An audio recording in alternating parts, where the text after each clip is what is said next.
Maayong buntag sa tanan. May butaw sa Atong nadungog gibasa sa atong ebanghelyo nga si Senior San Juan iyang gibunyagan si Ginoong Hesus o sa pabunyag ni Ginoong Hesus naabri ang langit o ang tingog sa Amahan ni ingon mao kini ang akong anak, siya ang akong anak nga akong gikahimutan paminaw kamo kaniya unya mikunsad ang balaang Espiritu daw usa ka salampati ngadto kang Ginoong Hesus.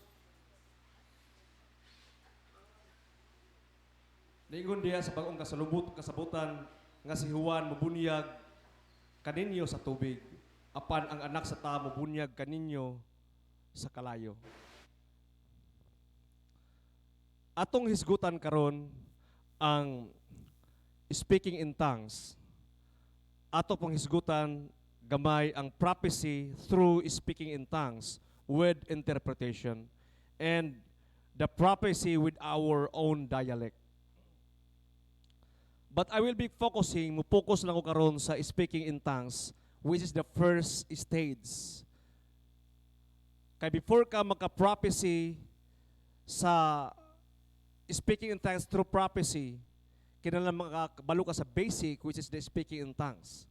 So, muhisgot ako gamay sa basic. What is the difference between being possessed with the evil spirit and being possessed with the Holy Spirit? The evil spirit, you don't have control.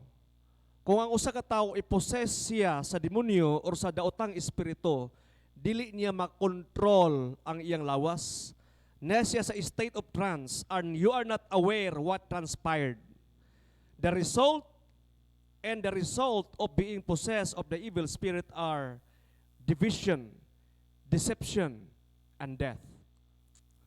Kung ang usa ka tawo i-possess sa Holy Spirit, you are in control. Because the Holy Spirit is gentle. Sa verse 33 sa 1 Corinthians chapter 14 verse 33 niingon, for God is not a God of disorder, but a God of peace. You are therefore aware of what's going on. And ang result kung i-possess ka sa Holy Spirit is edification. Malig-on ka. Unity and life kinabuhi. What is speaking in tongues? Unsa man ni ang pagpanulti sa lain-laing pinulungan? Sa 1 Corinthians chapter 14 verse 37 nag-ingon, you should recognize that what I'm saying is a command from the Lord Himself. Nagbatbat si San Pablo, si Saint Paul, ingon siya nga the speaking in tongues, the prophecy through tongues, and the prophecy is a must in the church and it is a command from the Lord. We should not debate whether or not speaking in tongues is legit or godly or righteous or iya sa Ginoo. Ang pagpanulti sa lain-laing pinulungan, dili na angay debetihan sa simbahan kung kini iya ba sa Dios or iya ba sa demonyo kini. Tungod kay ingon si San Pablo nga iya kini sa Dios and it is my command nga ang simbahan dapat mo embrace ni ini kay gasa ni para sa iglesia o para sa katawhan sa Dios. It's a command and it must be exercised by the church. Sa verse 2 sa chapter 14 nagaingon, for if you have the ability to speak in tongues, you will be only talking to God. Kung ikaw kuno magsulti ka og lain-laing pinulungan, nakiistorya ka direkta sa Dios. Since people won't be able to understand you, kaya ang mga tao dili man makasabot kanimo, you will speaking by the power of the Spirit, but it will be mysterious. So ang pagpanulti sa lain-laing pinulungan, nakiistorya ka diretso sa Dios o kini is a mystery. Meaning it's a sort of miracle. Because miracle is something nga dili nato mapatom sa atong tawhanon nga paguna-una, sa atong siyensya or sa atong calculator. Dili siya mag-grasp. Mauna nga ang speaking in tongues is a sort of miracle. It's a mysterious thing. Something that cannot be explained. Because only God can understand. Ang Ginoo lamang ang makasabot niini. And verse 4, a person who speaks in tongue is strengthened personally. Ang tao kuno nga nagsulti og lain-laing pinulungan, nahimo siyang kusgan sa iyang kaugalingon. It's a sort of self-edification. Samara nga imong gipakaon ang imong kaugalingon o nahimo siyang kusgan if you speak in tongues. If you will speak in tongues, the power of the Spirit will be mysterious, and but one who speak a word of prophecy strengthen the church. Again, let me just read the verse 4. A person who speaks in tongues is strengthened personally, but one who speaks a word of prophecy strengthen the entire church. So kung ako mag-istorya ko og lain-lain pinulungan nga dili ninyo masabot, akong gilig-on ang akong kaugalingon pinaagi sa balaang espiritu. Apan kung ako mag-istorya og prophecy, akong gilig-on ang tibuok iglesia. Naay panahon di ay maigsuon nga ako mosulti og prophecy or speaking in tongues with interpretation, og nasay panahon nga mag-istorya ko sa Dios lamang og sa balaang espiritu, and that is by speaking in tongues sa personal nga pamaagi. Verse 5, ingon si Saint Paul, I wish ako nang hinaot ko that you could speak in tongues. Gisultian ta ni San Pablo karon kabuntagon nang hinaot siya kanato. How I wish nga kita tanan karon, kita tanan nga naglingkod diri, makaistorya ta og lain-laing pinulungan. But even more I wish that you could all prophesy. It's good to edify yourself. Okay kaayo nga inyong ligunon ang inyong kaugalingon, pinaagi sa pagsulti og lain-laing pinulungan. Pero ingon siya, mas okay pagyod unta kung kita tanan maka-prophecy. Higher level na siya ang gift of prophecy. But nothing is impossible with God kung atong pangayoon ug atong i-desire. In our experience, it all started with one syllable. Sa dihang gibaptize me ni Bishop, that was many years ago, dili na ako madumduman. I think it was during midweek service. There was only one syllable. Da. Ana lang siya. Kay bata pa man. Kita pa mo bata, nga mao pa ng istorya, nga mag-istorya na dayon og Amerikano, English, Chabacano, tanan. Di ba ang usa ka bata, mama ray may bawaan? Papa. The same thing with that. Kung ikaw i-baptize with the Holy Spirit, do not condemn yourself nga awat-awat ba ni ako, Father? Yes, awat-awat gina kay we have the same culture. Kita diri usa ta ka clan, usa ta ka tribe, we have one culture. Sa lain nga mga simbahan usab lain po nilang culture dito. Pero it doesn't mean nga sayop ka o nag-awat-awat ka. God is stirring up the Spirit within you by the power of the Holy Spirit. Ang balaang Espiritu nag-stir up sa imong espiritu. And normally, kung bata pa, isa lang ang imong syllable, isa lang imong language. But as we go along, kinahanglan nga atong faith muscle mo strengthen na siya. Kung sige nimo na siya i-exercise sa imong private life, ang speaking in tongues, ang imong lingwahe mo daghana. Okay, ang imong papa, manay mo ng mama, yuyo, uncle, kuya, daghana. Tungod kay, sama rang nag-arsa ka dumbbell, then your muscle is being developed. Pero kung dili nimo na siya i-exercise, mawala ra po na siya. Nara siya pero dormant. Tiguang na ka pero baby lang yapon ang imong espiritu. So do not be condemn yourself nga, Father, isa ra man akong language or gamay ra man akong language, Father, balik-balik man 3 years, 5 years naman ko nag-speaking in tongues. Before sa Eucharist, before na to i-recite ang Holy Holy, naingon diya with angels and archangels and with all the company of heaven, this same praises from the beginning of time and onward, with one praises. Unsa man, holy, holy, holy, Lord God Almighty. Unsa man na, ang mga anghel sa langit kuno, the same lang yapon nga tang ang ilang ginagamit since the beginning of time until now and until tomorrow. Unsa ilang tang? Holy, holy, holy. Do not be condemned, my dear brothers and sisters, kung atong sinultihan, atong speaking in tongues balik-balik lang. Because even angels, since the beginning of time, they were singing the same word, the same praises, holy, holy, holy, Lord God Almighty. Speaking in tongues is a perfect prayer.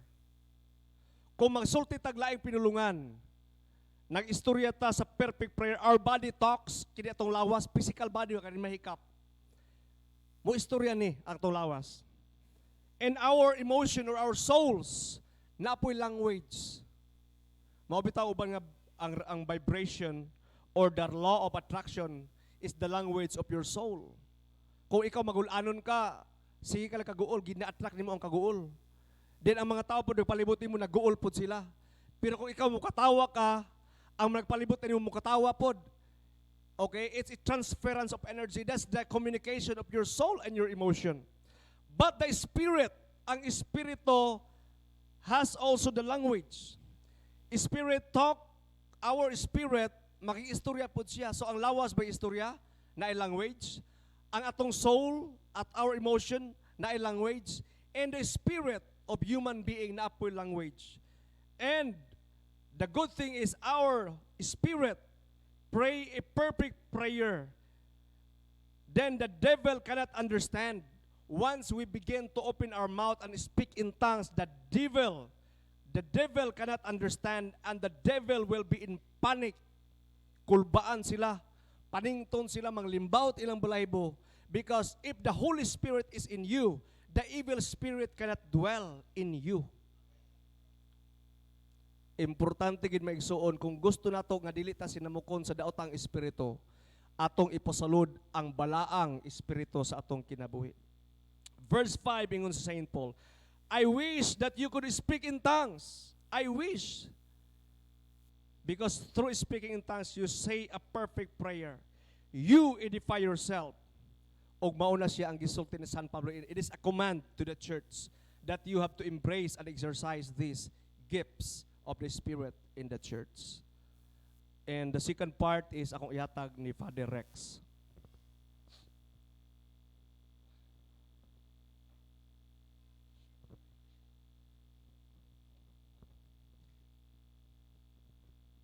Once again, mayong buntag sa tanan.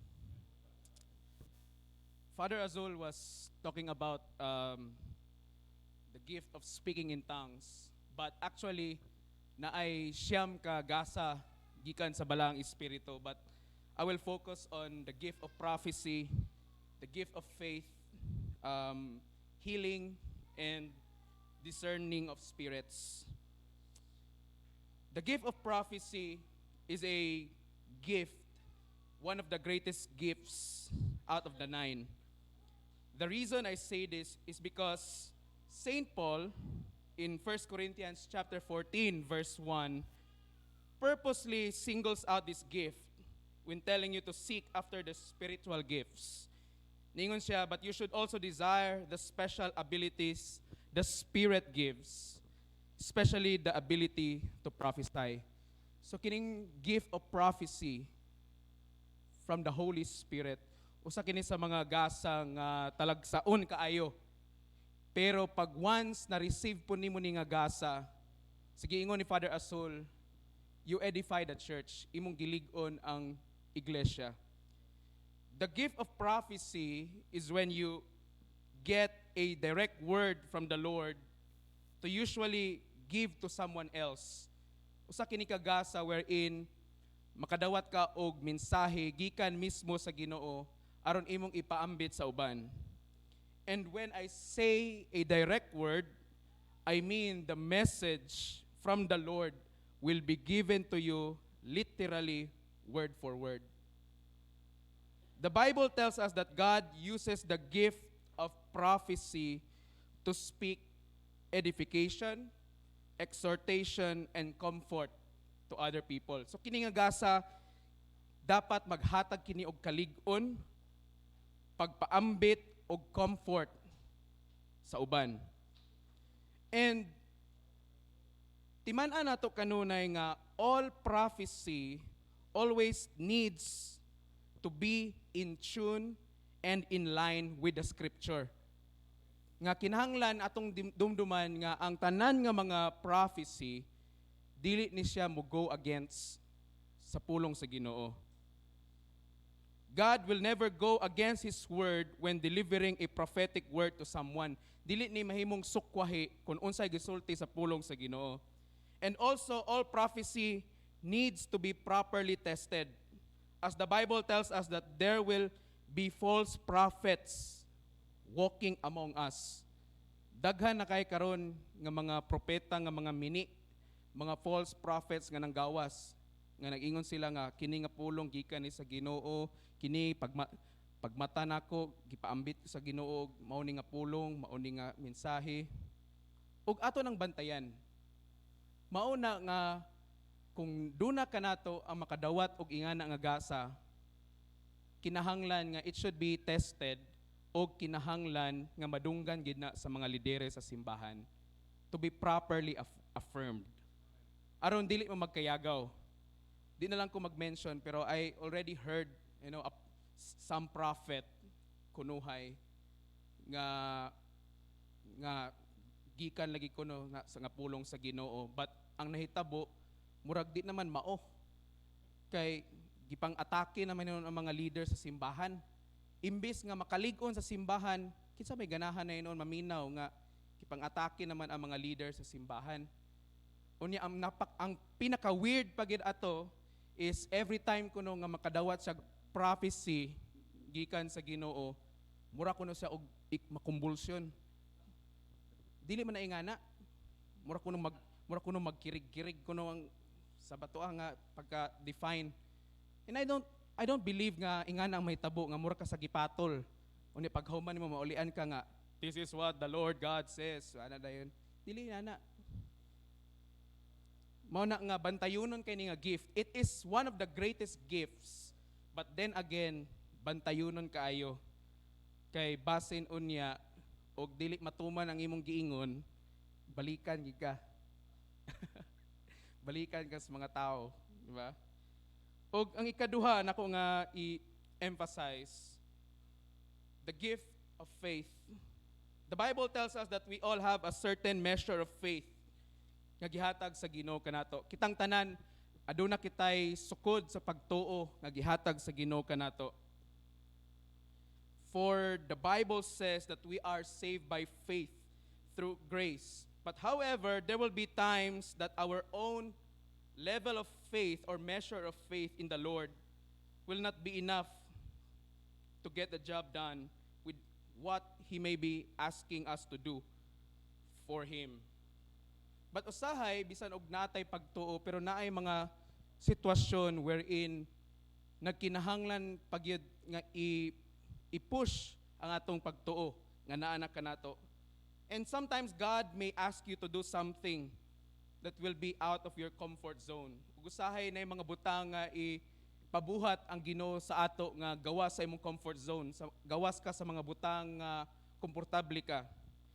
Fear and panic will immediately set in because you have never done what He is asking you to do. Musulod diha ang kahadlok, ang pagkataranta, tungod kay wala ka kabalo kung unsay imong angay buhaton. If and when this should ever happen to you, just ask the Holy Spirit to manifest this gift of faith, courage, and boldness in you. So you will have the faith of God, His strength and courage to do what God is asking you to do for Him. And a perfect example of this is I remember when I first involved myself in the ministry of exorcism. Wala mo gikoy hanaw. Wa po ko kabalo unsay angay buhaton, say angay isulti. All I had was kahadlok. Ako, Lord, sa man niya? Atubang kog yawa. Sa man ni Lord? Nga wa mo koy hanaw. Wala koy kibali mo kog sundalo nga walay armas. Wala ko kabalo, wa koy training tanan. Yes, I had my faith. But for me, during that time, it was not enough. Naduha-duha pa ko. Kaya ba ka ni? Or basin, emosyon lang nako ni. And then I prayed to God. I said, Lord, kung kuhaan ko ni mo karong gabion na, let it be. Wa ko kabalo sa may tabo. Namahala na lang ikos Ginoo. Iko, Lord, just use my faith. Kabalo ka nga ang akong pagturay, akong baon during that time. And the rest is history. What I'm saying is, this gift from the Holy Spirit, kining nga faith, bisan og naa natay kaugalingon nga sukod sa pagtuo, God will pour out katong faith mismo gikan mismo sa Ginoo. That faith of Jesus that allowed him to walk on the water. That faith that allowed him to heal the sick.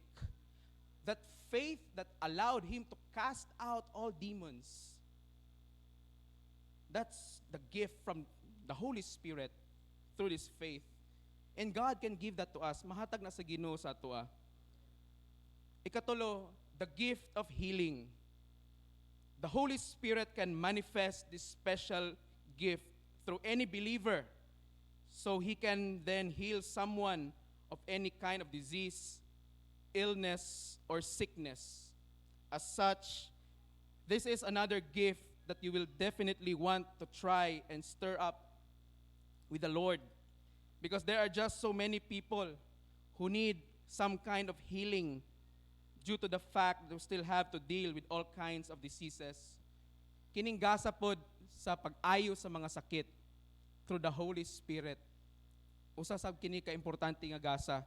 Kay let's face it, daghan mga tao karon nga masakiton, not just physically. And gamay lang ang mga tao nga nagka-possess ni ani nga gasa. And also, notice that the wording used is gifts. Mga gasa, meaning plural gifts. Mo nga daghan klase nga mga healing ang gusto nga himuon sa Ginoo. There's physical healing, emotional, spiritual healing, mental healing, lots of healings. That is why when we receive this kind of gift, never take it for granted. Importante kayo ni. When you lay hands sa masakiton, and then diha-diha maayo sila, that is very important. And not just physical healing, but others are called to heal spiritually, emotionally, and mentally. Daghan nga mga klase. Ug ang katapusan nga gasa from the Holy Spirit nga akong gusto i-emphasize is the discerning of spirits. This next gift is one that is really needed in these dangerous times that we have or we are living in. Kining pag-discern, kining pag-recognize kung unsa niya klase nga espiritu. Ug atong timan-an nga tulo ra ka buok klase sa espiritu. Number 1 is demonic. Ikaduha, God's angels. Ug ang ikatulo, human spirits. So demonyo, mga anghel, ug ang atong spiritu sa tao. What happens in this gift is that the Holy Spirit will give you supernatural discernment, insight, and knowledge involving these three kinds of spirits. Kining gasa sa pag-discern or pag-recognize kung unsa ka na ang klase nga espiritu is one of the gifts, especially very important sa exorcism and deliverance ministry. Kaya ang usa ka deliverance ministry or exorcism, naagi na sila, team na sila, naagi na tao or isa or duha ka tao or tulo nga naa niini nga gasa. Ilang ma-discern nga ang kana nga espiritu nga ni-possess anang tawhana, spirit of lust, kana spirit of anger, kana nga klase nga espiritu, ana. So ma-discern nila na, and usually pag na-discern nila ng mga spirits na ay physical manifestation sa ila, ang uban pag once for example, muadto sila sa kanang usa ka haunted house, for example. Ang uban layo pa lang nga adunay mga gasa niini kaning gift of discernment. Ang uban physically mo ano sila, musakit ang ilang tiyan nga magsukaha sila nga di sila kabalo nga nganong nagsukaha sila. And then ang uban sad na sila masimutan nga baho nga sila lang ang makasimhot. Unya ang uban dili nila na masimutan. And then ma-discern nila nga kini nga espiritu, kuan evil spirit, kini nga spirit, good spirit ni. So this is very important. Very important nga gasa, discernment. Kay sometimes sa katong giingon ni Father Azul, you know, the demon can disguise as an angel of light. Okay? Nga ang demonyo pwede siya makighalobilo nato, makiguban-uban. Ay na nagtanawa imong tapad. Kay base niya na diha. Di ba? So pwede siya makikuban-uban. Bisan gani karon. Wata ka balo. Mo na nga kung pangayoon mo na sa Ginoo nga gasa, dako kay nagtabang, especially sa imuhang personal life. Ug labaw sa tanan sa kaayuhan sa simbahan, because it will push you to discern what is good or bad, and it will help you a lot. Mao na nga karon nga kabuntagon, let us ask the Holy Spirit unsa man nga gasa ang imong gusto ipaambit nako. And the first step to do that is kinahanglan nga mag-desire ta. Amen. Mag-desire ta, mangandoy ta. And ang akong encouragement sa inyo, this does not matter kung bago pa ka nga Kristohanon, kung dugay ka na kaayo, kung maayo ka sa scriptures o sa dili. Because again, these gifts, especially ang speaking in tongues, is para ni sa tanan believers. Para sa tanan nga magtotoo. As long as you believe. Amen. Yes. Mao ganing gitaw nga believer, kay nituo ka. As long as you believe nga you can do this, then God will give it to you through the Holy Spirit. Ug dili na imposible. Amen ba tana? Amen. Dili na imposible. Father, murag lisod man na Father kay tagagahob ra man ko Father nya. Pagid may background kay sa kuan niya. Di kay ko ming basa og Bible. Again, as long as you believe, this is available for everyone. Mao na nga pangayua sa Ginoo. Ask the gifts of the Holy Spirit. And I will tell you, once you receive a particular gift gikan sa Ginoo, especially through the Holy Spirit, mausab gid ang imong kinabuhi. Your life will change in a manner nga you will not just be strengthened, di lang ka malig-on, but mahimo kang panalangin ngadto sa uban. Amen. Yes. Ug mao na nga this year, hopefully 2022, karon nga tuig, nga kana nga mga gasa sa balang espiritu ma-unleash, okay? Masabwag na diri, especially diri sa Cathedral of Christ the Redeemer, para sa kimayaan sa Ginoo ug para sa kaayuhan sa iglesia. Amen ba tana?